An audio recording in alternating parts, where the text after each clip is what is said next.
ole lal chan chua a chan hian leilung pian mai thu chu om ti kha fulin ron sa te tia hun ka nei lo thina wangin a fulian ka saman lo thina tlang puin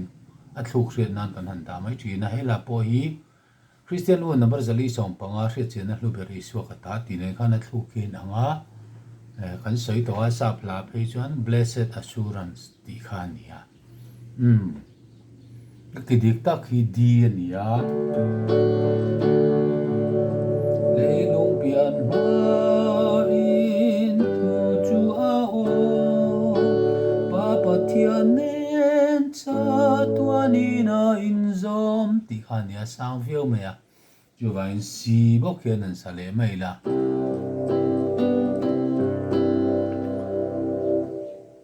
tin he la hian i kan sak dik che lo a chang top le thunon top hena oma ke pon ka satik lo thin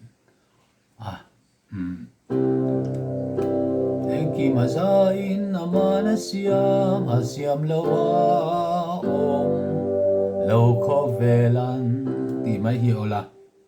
om lo khovelo ilahi lo ti hi do hi ni ai nai viu ne maya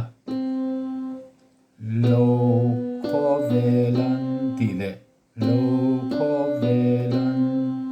Tiêm chuyện là tăng sẽ tani lâu đi lâu tuổi lâu đi tuổi này ta nè ta kinh à lâu khá đi bỏ hi không ai lẽ tu ta kinh kinh à lâu khá đi tuổi này kinh à lâu khá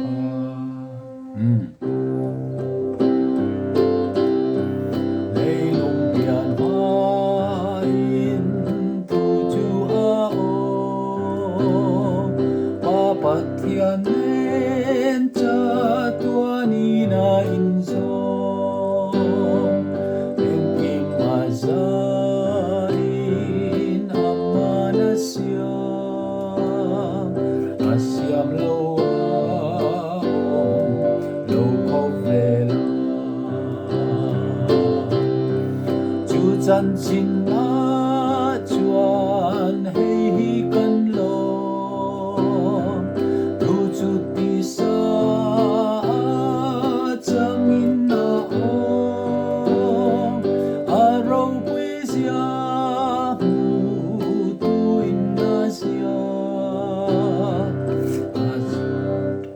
Ai lẽ tu ta in lâu kha il dang an li lâu tu kan ti Krista lal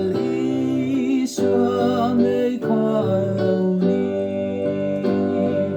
mirel ru tu in a chuak Yan rilua lam Krista chu chan chin na chuan hei kan lo tu chu ti sa chang in na a ro pui sia tu in na sia Không ai lẽ tu ta in lâu kha Pathian zol nei ten tuan ru cho angel te po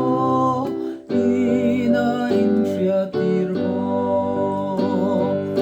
atir non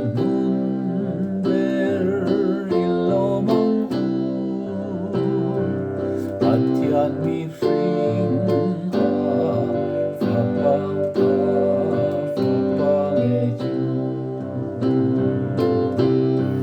chu chan chin na chuan hei kan lo chu chu ti sa chang in na a ro pui sia tu in